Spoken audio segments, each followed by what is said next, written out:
Así que vamos empezando con Bruno en lo que se conecta a Mario. Hola Hola, Bruno. Alberto, buenas tardes ya. ¿Cómo están? Hola, Bruno, bienvenido. Un gusto tenerte de vuelta nuevamente aquí en Cinema de los Sentidos. Gracias Alberto, el gusto es mío. Un saludo a Alonso también, que debe de repente estar mirándonos. Seguramente, desde el otro lado del charco ahorita, aprovechando sus vacaciones.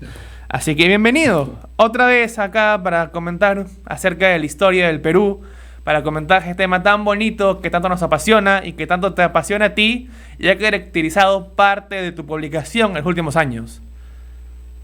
Sí, sí, he tenido la suerte de poder publicar muchas de mis preguntas, de mis interrogantes, de mis reflexiones como peruano, ¿no? O sea, siempre converso, bueno, con Mario, que ser peruano es una alegría inmensa, pero también una dificultad, es un pesar a veces de lo difícil que es nuestro país, ¿no? Pero como siempre, una gran posibilidad también, ¿no? Uno siempre está como reflexionando acerca de qué se puede hacer por el Perú. Y creo que estos libros de historia van encaminados por ese rumbo, ¿no? Porque yo creo que la historia, desentrañar la historia, ¿no? Reflexionar acerca de ella, estudiarla, ¿no? Conocerla, es parte de también mirar hacia el futuro como país y como comunidad, ¿no? Como sociedad. Yo quiero preguntar, en primer lugar, ¿cómo es que nace el proyecto? ¿Cómo es que hablan con Mario para sacar este libro? ¿Tuvo algo que ver o estuvo planeado originalmente que se diera en el marco del año pasado del Bicentenario? ¿Se ha postergado un poco? ¿Cómo nace y por qué publicarlo en este momento? ¿O tenían la esperanza de que saliera el año pasado con el Bicentenario de Marco? Sí, en realidad el libro estaba planificado para el Bicentenario, ¿no? Pero también creemos que el Bicentenario se ha alargado un poquito a todos estos años, ¿no? Realmente todavía estamos un poco en el momento del Bicentenario, ¿no? En el momento de reflexionar acerca de temas, sobre todo en un gobierno como este, ¿no? Tan convulso de muchos lados, ¿no? Entonces creo que reflexionar acerca del Perú es urgente y hasta obligatorio, ¿no? Yendo un poco primero a la pregunta que me hacías, ¿cómo comenzó este libro con Mario? Con Mario hemos estudiado Derecho en la misma universidad, ¿no? Nos conocemos hace veintitantos, 25 años casi, y muchos de esos temas los compartimos, o los compartíamos y los conversábamos y los debatíamos con Mario en clase y luego de clase, ¿no? Entonces este libro en realidad, sin saberlo, se ha estado escribiendo desde hace veintitantos años cuando éramos alumnos de la Facultad de Derecho, ¿no? Y claro, luego cuando se dio la posibilidad de poder ponerlo ya en libro, comenzamos con el índice, ¿no? Comenzando, y todos los temas que están en este libro son justamente los temas que debatíamos, ¿no? Que conversábamos, personajes de los cuales conversábamos, cosas de las que debatíamos acerca del Perú. Entonces, ese libro lo hemos escrito, digamos, durante 25 años, ¿no? Más o menos. Así que ha sido un trabajo largo, como la independencia, un trabajo arduo. Un trabajo arduo. Claro, el inicio del trabajo, por supuesto, era el debate y no sabíamos que iba a convertirse en libro, ¿no? Por supuesto. No es que no es que estamos escribiendo el libro hace 25 años, pero los temas los teníamos muy frescos, ¿no? Son temas de los cuales hemos conversado y debatido mucho, ¿no? Así que creo que ya tenemos también a Mario en conexión. Ahí Hola, está ¿qué Mario. tal? Bienvenido, Mario. Sí. Ahora desde Perú, Hola, si no me mucho equivoco. gusto. Estás en Sí, Perú sí, actualmente. en Lima, sí. Un gusto tenerte acá. Justo Muchas gracias. comentábamos junto con Bruno cómo es que este libro nace desde su amistad en las aulas de la Universidad de Lima, en las aulas de Derecho, ¿no? Y cómo desde esa época hasta ahora ha sido un proyecto que sin esperarlo se ha convertido en este libro. Sí, de hecho, bueno, seguramente Bruno ya debe haber comentado, pero nos conocemos hace bastantes años. Y siempre, bueno, por interés de ambos, comentábamos algunas lecturas en común, habíamos leído algunas cosas de historia, entonces yo le comentaba, oye, tal dato, ¿sabías que esto sucedió de esta manera? He leído en este libro tal cosa. Entonces, poco a poco era como que nos dábamos cuenta de que había algunos historiadores o algunas personas que revisaban la historia patria, que no necesariamente era de acuerdo a lo que nos habían enseñado, no sé, en la escuela o a lo que se solía conocer en general, a lo que se solía decir la historia de tal personaje o la historia de tal suceso. Entonces, a partir de eso es que comenzamos después de muchos años, a plantear la idea de la posibilidad de hacer una investigación mucho más rigurosa, en la cual investiguemos y podemos sacar también a la luz a algunos personajes no tan conocidos o no tan difundidos, pero que su participación en la gesta de la independencia del Perú también ha sido muy importante, como por ejemplo la de algunos bandoleros afroperuanos que fueron redimidos por San Martín para luchar por la independencia del país, así como la importante misión que cumplieron varias mujeres, como Ventura Jaramaki, como diferentes mujeres que tuvieron en algún momento una participación bastante importante, ya sea como espías para la causa independentista o directamente enfrentándose a los soldados realistas para gestar la emancipación, ¿no? Entonces, bueno, el libro básicamente surgió a partir de un montón de años de conversaciones y de unos por lo menos 2 años muy metidos en el tema, investigando diferentes historias y seleccionando qué historias eran las más interesantes también para contar, ¿no? Y yo quiero preguntarles, a raíz de esta investigación que han hecho, ¿cuánto creen que difiere la historia y la independencia con el imaginario cultural, ¿no? Porque se tiende a idealizar o romantizar la independencia como este momento en el que se unió el Perú de todos contra los españoles, un momento muy hermoso, muy patriótico, pero cuando en realidad fue un momento muy caótico, con muchos enfrentamientos dentro de las propias ideas de la independencia y aún con un latente racismo y clasismo, ¿no? Sí, Alberto, yo creo que el gran error y de repente donde podríamos comenzar es que nosotros nos creemos muchas veces continuadores o descendientes de los libertadores y muchas veces somos descendientes de justamente los opresores, ¿no? A veces no nos queremos dar cuenta de eso, ¿no? Somos la continuación de la opresión en el Perú. El gobierno peruano muchas veces es heredero del virreinato también, ¿no? Eso lo vemos ahora en este Congreso, por ejemplo, ¿no? Entonces, todavía hay una gran idealización y hay mucho desierto también. Todo esto que decía Mario y lo que hemos investigado es muestra de mucha gente, de muchos hechos absolutamente heroicos y patrióticos, ¿no? Que sin duda es cierto, o sea, mucho de cierto de la heroicidad y del patriotismo está, ¿no?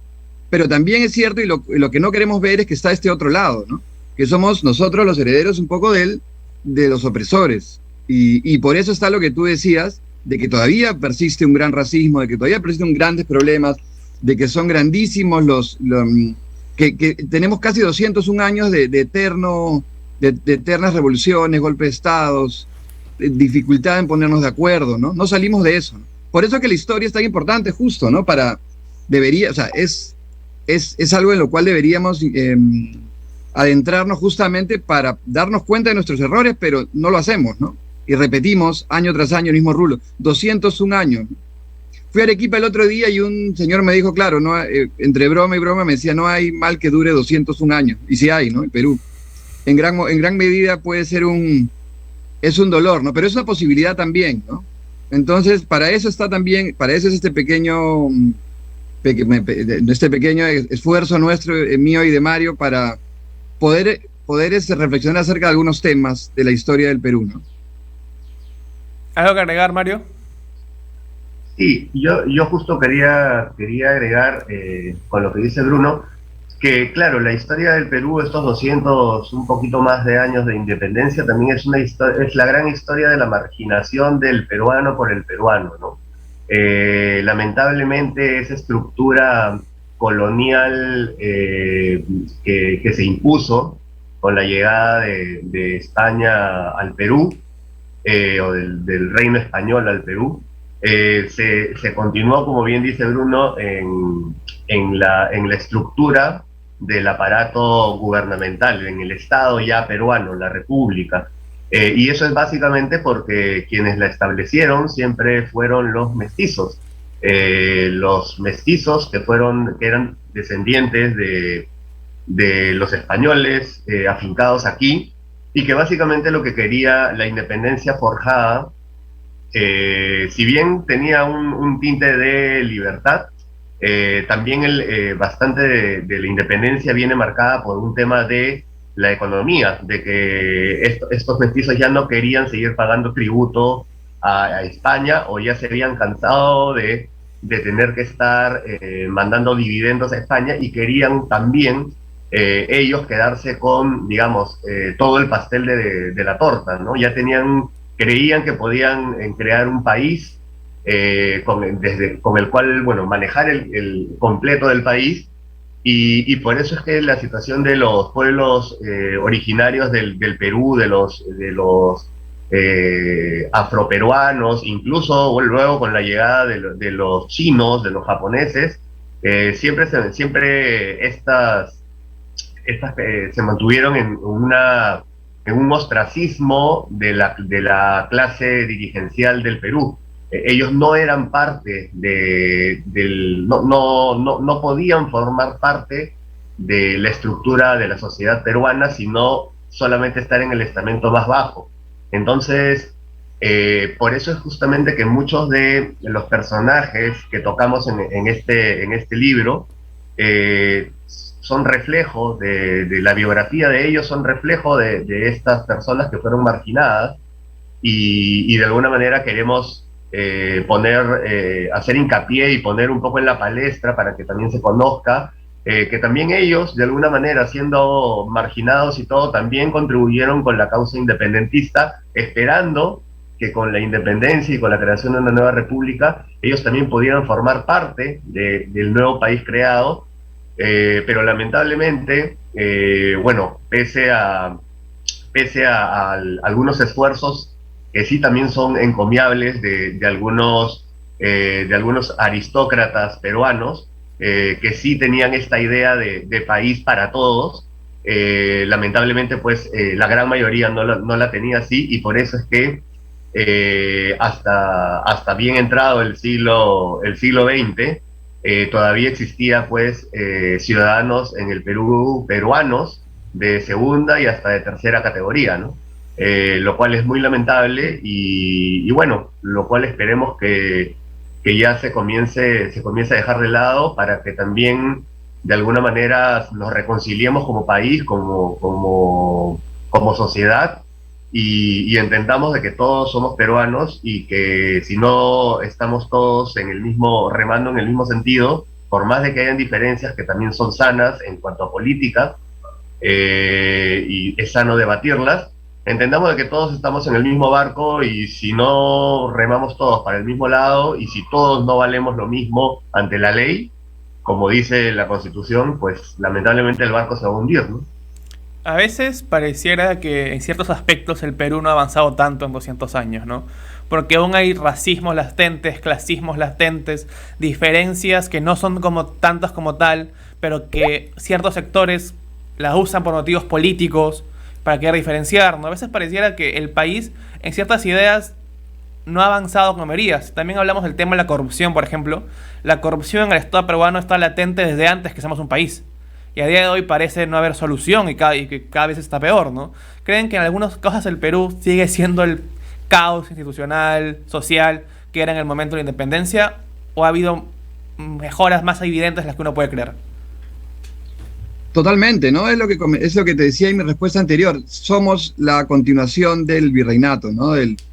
Y el inicio de la República Peruana es el inicio prácticamente de un vodevil, ¿no? De un enredo absoluto, de caos, de presidentes muertos, de golpes de Estado. Y continuamos eso, ¿no? Si bien a mí me sorprende, igual que la democracia, de alguna manera endeble, pero casi mágica, se sostenga, ¿no? Eso, por lo menos en los últimos años, a mí me ha parecido casi milagroso, ¿no? En este mismo gobierno, la democracia de alguna manera extraña, con un presidente súper débil, con un Congreso que se le va encima, pero la democracia de alguna manera y las instituciones y las figuras públicas se sostienen de alguna manera casi milagrosa, yo no sé cómo, la verdad, ¿no? Pero ahí están sosteniéndose, y yo quisiera creer que que se ha madurado un poco, ¿no? En gran medida pienso que no, pienso que seguimos el enredo desde el inicio de la República, pero de alguna manera pienso que sí se ha mejorado un poco. Hay muchísima gente muy valiosa también, ¿no? Nosotros siempre hablamos del enredo que es el Perú, y de a veces lo doloroso que puede resultar, pero también hay gente muy, muy valiosa que es quien sostiene, gente muy heroica, ¿no? Quien sostiene el Perú. Entonces creo que sí. Me quedé pensando en lo que decía Mario, ¿no? Si todos nos vamos para el mismo lado, ¿no? Pero también si nosotros nos vamos hacia la historia, muchas veces también, por ejemplo, las monarquías terminan, ¿no es cierto? Algunos reinos terminan. yo creo que en algún momento va a llegar el momento en que incluso las propias repúblicas, o la idea de Estado-nación va a tener que llegar a su fin, ¿no? Entonces, ¿hasta dónde pues el Perú realmente o los países en general pueden remar hacia un mismo lado, ¿no? Y ese es otro tema de repente para el siguiente libro, Mario. A ver qué hacemos, porque puede ser, yo creo que acá 50 años los Estados-nación van a comenzar a desinflarse, ¿no? De alguna manera. Y vamos a llegar a un modo de organización política que no sé cuál será. Podríamos así ensayar algún tipo de respuesta, pero el Perú, he leído muchos artículos últimamente acerca incluso de lo fallido que puede ser el Perú, ¿no? A mí me da pena esto que digo, pero cosa de cierta tiene también, ¿no? Hasta dónde es una república fallida también, ¿no? Y hasta dónde estamos tratando de pegar o de armar un rompecabezas con piezas de otros rompecabezas, ¿no? Y tratar de hacer un país a la fuerza, de alguna manera, ¿no? E igual, el otro día hablaba con el historiador Guillermo Lumbreras, que es extraordinario como historiador, y me decía, claro, es difícil la parte política del Perú, pero sin embargo hemos formado un país cultural, un país social muy, muy, muy, muy rico y muy fuerte, ¿no? Y creo que el Perú se sostiene de eso, ¿no? De nuestra cultura y de lo social, ¿no? La cultura peruana, lo inmaterial del Perú, es realmente un país en sí muy, muy fuerte y muy unido y sí hacia un mismo lado, ¿no? Lo racial y lo político creo que van todavía en el último vagón, ¿no? Si es que no se ha enganchado al tren. Mario. Lamentablemente, pues, desde que el Perú como república fue parido, ya se venían con taras. Es una república que nace con las taras de la colonia. La misma corrupción que se comienza a ver en la república es, como decías, una corrupción que empieza en la colonia. Y las personas, digamos, que creían que podía cambiar ello, autogestionándose, porque ya no venía una gestión, digamos, dictada desde el exterior, desde Europa, al final pues terminaron recayendo de manera, creería yo, incluso más fuerte en el tema de la corrupción. El tema de la corrupción a mí me parece que es un funcionamiento estatal paralelo que va con el Estado. Es cierto, no hablamos, como dice Bruno, de mucha gente, o sea, de lo que está mal en el país y todo. Pero también hay muchos ejemplos de gente que vale mucho, que se la juega en el Perú. Los hay ejemplos históricos, normalmente se suelen citar los ejemplos militares, pero también hubieron muchos otros personajes civiles que gestaron intentaron gestar un país con un ideario muy puro, pero que, bueno, lamentablemente pues eran los menos, pero todavía persiste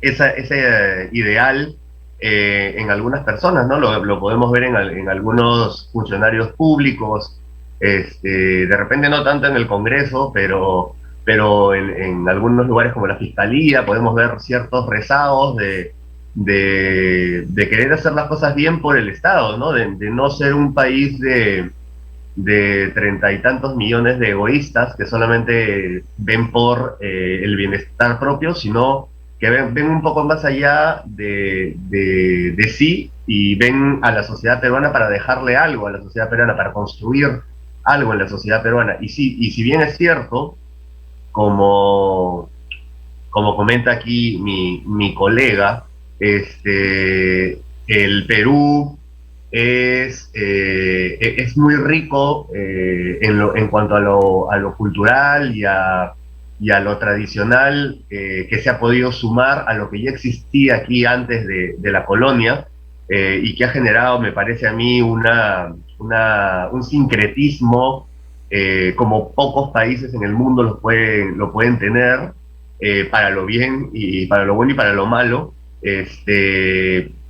Creo yo que también hay muchos temas en discusión. No sé si es que el Estado peruano va a poder derrotar este azote enorme que es la corrupción, que no es solamente del Perú, eso también hay que tenerlo bien presente. Es algo que está permanente en muchos países latinoamericanos. O sea, es algo, yo creo, consustancial a los países latinoamericanos y también a muchos países europeos, en mayor o menor escala, ¿no? Uno suele pensar de repente que en países nórdicos o, por ejemplo, en Alemania o en otros países, en Estados Unidos, en Canadá, no tienen esos problemas, pero los tienen. Lo que pasa es que también tienen un contrapeso de otra institución política que sí hace que funcione un poco el aparato judicial para sancionar a las personas que son corruptas, lo cual hace que un corrupto lo piense menos antes de hacer sus fechorías, ¿no? Lamentablemente, pues en el Perú, la gran mayoría de gente que cae en corrupción muchas veces no es sancionada, entonces es por eso que muchos funcionarios públicos caen en ese terreno, ¿no? Más allá, ya hablando como te digo, esta suerte de paralelismo en una estructura de corrupción que va al costado del Estado, de que, claro, yo puedo obtener mi licencia, por decir un ejemplo, mi licencia de conducir de una manera legal, pero también existe otra manera que no es la legal y también lo puedo conseguir. Entonces, mientras no se ataque esa vía paralela, pues es un poco complicado, ¿no? Pero todo parte, yo creo, de la educación y la educación cívica, ¿no? Todo comienza desde la casa y desde el colegio, ¿no? Y ahora, para ir cerrando, así de forma breve, y para hablar un poquito del libro, un poquito más del libro, porque de forma breve, dice Alberto. Sí. Hablamos mucho, Alberto. No, es que el tiempo en televisión es corto, lastimosamente. El tiempo es oro. No, tienes razón, disculpa. No se preocupen.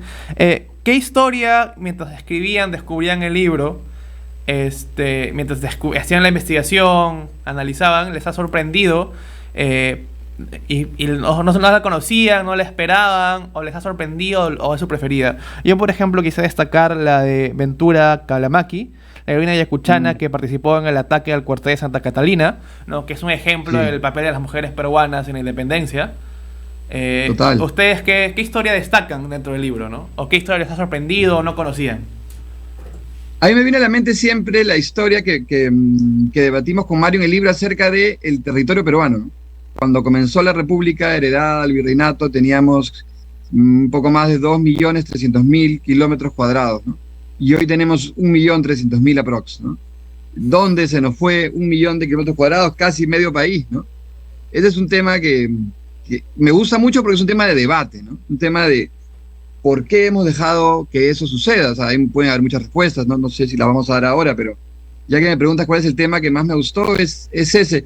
Y otro personaje que me gustó es el de Mateo Pumacahua, ¿no? El Mateo Pumacahua ha sido realista durante el 90% de su vida y solamente al final se cambió al bando libertario y de alguna manera lo recordamos así, ¿no? Lo recordamos como alguien que murió por la causa libertaria. Sin embargo, le estuvo combatiendo contra el propio Tupac Amaru y Micaela Bastidas, ¿no? Entonces, es interesante cómo las vidas además no necesariamente son blancas o negras, sino justamente tienen todos estos matices interesantísimos, ¿no? Entonces, la vida de Mateo Pumacahua a mí me parece también apasionante, ¿no? Y es uno de los dos, podría darte esos dos pequeños capítulos. Mario. A mí me gustó mucho la historia de Cayetano Quirós. Yo particularmente no lo conocía y lo descubrí, que era un afroperuano esclavo que se escapa de una hacienda y se une a bandoleros. Y termina siendo el líder de un grupo de bandoleros que asaltaban en las vías a las caravanas que pasaban justamente por Ica. Entonces, en un juicio, que cuando la policía lo detiene a él, lo conoce Francisco Mariátegui. Y Francisco Mariátegui, cuando habla en algún momento con San Martín, necesitaban pues alguien que guíe a la expedición libertadora en el sur del Perú, ¿no? En Ica. Y le presenta a San Martín a este bandolero, ¿no? Y y Cayetano Quirós pues se vuelve parte de la expedición libertadora y era tan bueno para atacar como una suerte de guerrillas al ejército español que termina siendo incorporado como parte de, como dirigente de una facción del ejército libertador de Simón Bolívar, ¿no? Con lo cual él mismo limpió su imagen anterior de salteador de caminos, ¿no? De ratero, y bueno, ese tipo de historias de redención también existieron en la independencia del país. Y también otro caso que a mí me pareció bastante interesante porque, bueno, no se le conoce mucho, es hasta a Emeteria Ríos, ¿no? Emeteria Ríos era una campesina humilde que su esposo justamente se levantó en contra de un hacendado por las múltiples flagelos del hacendado a él y al grupo de campesinos que estaban ahí, y termina muriendo. Entonces, ella, digamos, cuando comienza a ver la causa independentista y comienzan a pasar las tropas de Bolívar, perdón, de San Martín, ella pastoreaba las vacas, el ganado de la iglesia, y le da ayuda a buena parte del ejército, de algunas facciones del ejército de San Martín, y ellos le proponen a ella jugarse la vida siendo espía del ejército de San Martín, diciéndoles cuál era la ubicación del ejército realista, cuándo pasaban, cuánto pertrecho tenían y todo. Y la mujer vivió siendo espía para la causa independentista 2 años, hasta que, bueno, tuvo un final no tan agradable. Y sin embargo, sabiéndose esto, habiendo sido condecorada póstumamente por el propio San Martín, es increíble que la República Peruana no le haya hecho un homenaje como se debe a Emeteria Ríos, que no haya una plaza, que no haya un monumento, No, que que no no haya haya una nada que la destaque, avenida claro. que se llame como ella, ¿no? Así Entonces, este tipo de historias es las que hemos querido resaltar. que bueno, muchas gracias por su presencia hoy día. Simplemente recordar a nuestros espectadores y oyentes que el libro se puede encontrar en diversas librerías de Lima, y aprovechen además para encontrarlo en la Feria del Libro, que a mejor precio posiblemente no lo van a encontrar, porque en la FIL los descuentos están a la orden del día, así que es una excusa perfecta para conseguirlo. Muchas gracias.